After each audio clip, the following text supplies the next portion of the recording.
The Cupra Tavascan is the latest in the addition of new Cupra models, based on the same platform as in the Volkswagen ID4, ID5, the Ford Explorer and the Skoda Enyaq. But how do you differentiate when you have so many models with the same base platform? Well, that's what we're going to find out in this review of the brand new Cupra Tavascan. And let's talk design, because that is important in a Cupra, because it's supposed to be more flamboyant and a bit more stylish than a Volkswagen counterpart. And I think they have actually succeeded. They have a very wedge-shaped design with very sharp lines and creases, and it looks much more muscular. This is designed for the buyer that wants something unique, that's for sure. And you see how aggressive this front is with this dark piano plastic, which will of course scratch. You have the Cupra name here in the front, the copper accents, this huge grille with the amount of creases that you have, which follows to the rear as well. But one final detail is these air vents. Yes, they are air vents that the air flows through here to reduce the drag coefficient and make the car more slippery, basically. In the back, the design in the front follows to the rear as well. It is very striking, and you can clearly see the wedge shape that is finalized here in the back. It is very similar shape-wise with this sloping rear roof line with the ID5 and the Enyaq Coupe. You will not be able to store as much as an ID4 equivalent, but we'll talk about storage space a little bit later on. This is the VZ, and that means that you have four-wheel drive. One engine in front, one engine in the back. And you have 107 horsepower in the front, 286 horsepower in the rear. Total output is 340 horsepower, and up to 30% can be sent to the front wheels. So it's a quite unique four-wheel drive system, and we'll talk about how that feels when you drive a little bit quicker with this more aggressive or more fun VZ model. Being the MEB platform means that you get 77 kilowatt hour battery.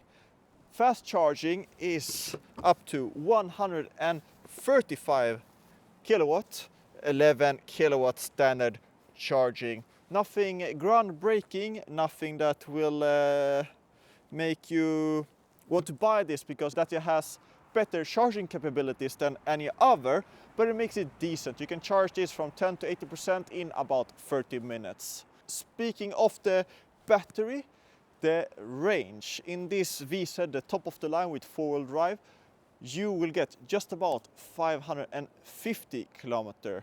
With the rear-wheel drive only, which you will not get in Sweden, you'll get just under 600 kilometers of range, which I think is actually pretty decent. So the rear storage space, and this has of course a button underneath, but you have this quick access as well.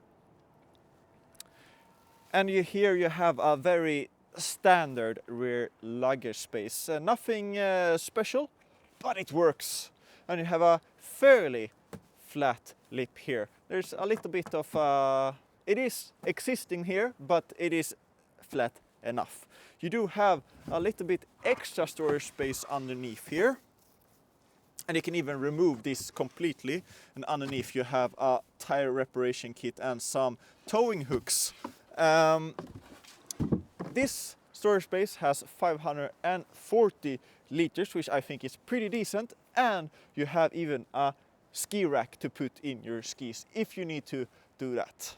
Sitting in the back, you are met with quite cool blue leather and Alcantara looking materials, a lot of copper details, and a huge panoramic sunroof. It is a good place to be here, that's no question about it, and the floor is fairly flat. You even have some lower thigh support, even though it is an electric car, which means that the floor is often raised up quite a lot. You do have some cool details here on the sides, where the color that lights up on the side door here, and there's some storage as well.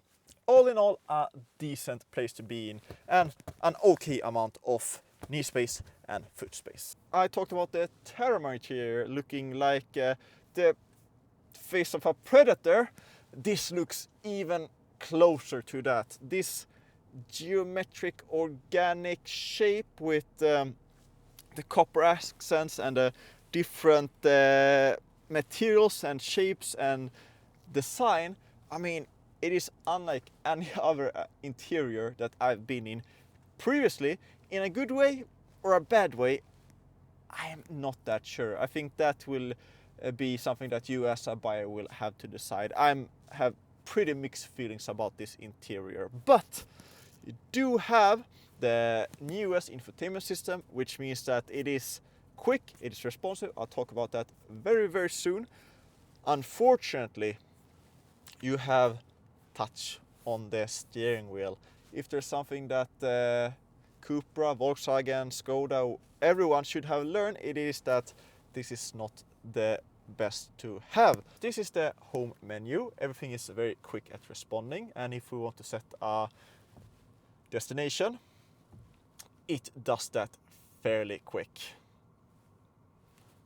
If we go into the different EV settings, you see here that I have 65%, 275 kilometers. One good feature that this car has is the optimize setting. So that will heat up or preheat the battery without having to set a destination to a charger. It does take quite a lot of time. This, when I start it up, it will take 38 minutes. So that's something that you need to keep in mind when you use this feature. If we go to the car settings, you have pre-warnings, such as the speed warning, get out of the car warning, side assist, and eco assistant, for example. And especially the speed warning, it is very nice to have one button and then you're basically there. You don't have many sub menus to worry about. It is quick, it is sharp, it is responsive, and everything has been fairly logically placed. Apart from one thing, and that is that they have hidden the controls for the heated steering wheel in the climate, and it's there, and it basically always heats up when you get into the car and start it. You do have voice command, so if I say hey Cupra, sätt på rattvärmare, the heated steering wheel will be turned on, and you can also turn that off. So it is fairly usable actually, which is something that I can say about other car manufacturers' voice commands. This digital gauge cluster is the same as the one in the ID4 and ID5 and many others, but you can change the views quite easily, and you can even switch what you want to have in front of you. It's not that customizable, but you can have a decent selection of information shown here, which is better than, for example, the first generation ID4. So it has been developed, fairly small, but it gives you all the necessary information. And you have even more information on the head-up display that is even coupled with the navigation.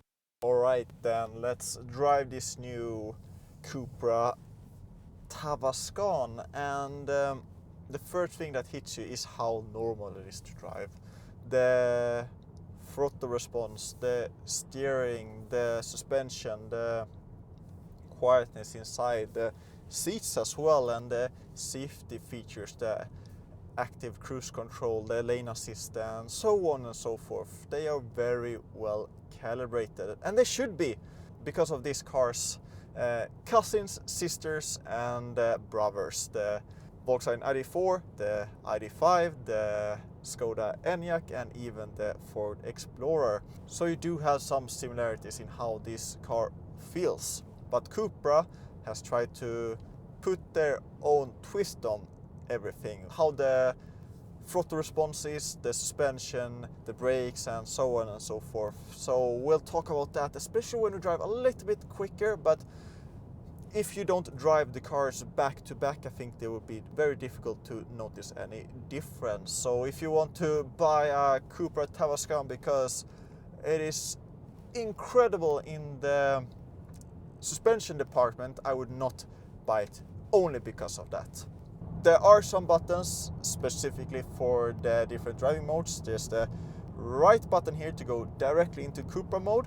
There's the left one to switch through, for example, performance, Cupra, your individual profile, of course, the traction mode, and then the range mode, and then back to comfort. This starts at 655,000 Swedish kronor, just under 60,000 euros, which puts it under the Volkswagen ID.5 GTX, which I think is the most equivalent to this Cupra Tavascan.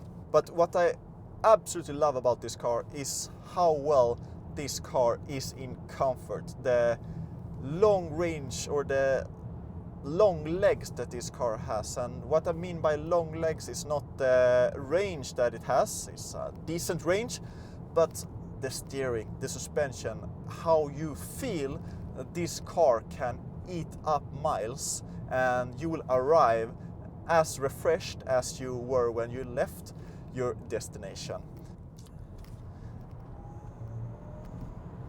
You do not have any engine noise that is piped into the cabin. It's fairly quiet. You do hear the engines humming up. Yeah, there's not that much feedback, but it is good at transferring weight from one side to the other. Quite good at keeping the track fairly neutral. Of course, with these winter tires it's prone to understeer, but it does have some eagerness initially to turn in. And if I switch over to performance, the throttle response is quicker. I can definitely feel the steering being heavier as well. It's stiffer. I like how stable the car is, even at higher speeds. You do feel the weight, that's for sure. 340 horsepower is decent, but you do feel that it loses oomph over, let's say, 90 kilometers an hour. But if you do a launch control, which we'll try to do here, let's do it in the most aggressive setting, which is the Cupra setting. You do have a 0 to 100 kilometers an hour time in 5.5 seconds, which I think is fairly decent for a non-specific sports car. Max throttle, just release the brake. You can feel the suction in the stomach. That was 100 kilometers an hour. Very undramatic, to be fair. But while we're in the Cupra mode, I can talk about how aggressive the gas or throttle response is. If I just breathe or touch the throttle, you see the eagerness that this has. The throttle is a literal on and off switch, and especially when you drive in the city. While you would use the Cupra mode in the city, I have no idea, but if you're in the city or doing any remote of slow speed driving, it is nigh on impossible to drive this smoothly. But we're on a back road driving a bit more aggressively, so let's see how that fits into that type of driving.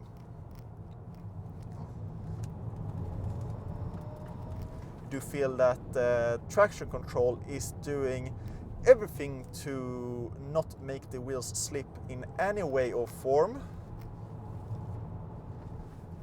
I do like the eagerness at turning in. It keeps, I feel the understeer is quite easy to push it, and of course that is thanks to the weight, but I must say that it has that eagerness when you drive it quickly that I expect when I drive a bit more sporty car. So here in a very tight section, so let's feel the brakes. Very easy to dose, they grab hard, they are like anchors. Then you have a nice eagerness to turn in, some stability as well. The steering is quite soft, you do not have that much feedback. That could be thanks to the tires as well, they are not summer tires at all. The rotation feel that it's a little bit understeery, but four-wheel drive does help you to rotate, and you do have some softness from the suspension. It's not overly stiff, so for being a VZ fairly on the sportier side, I think this receives also an okay in that department.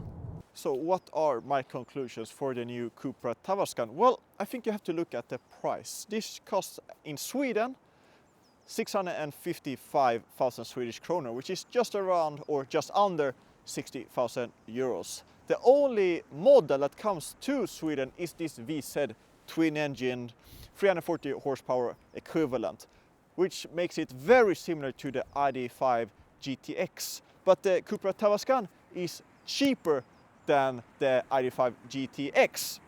If you want something from VAG, but you don't find the Volkswagen, the Skoda models being exhilarating enough, they are a little bit too boring.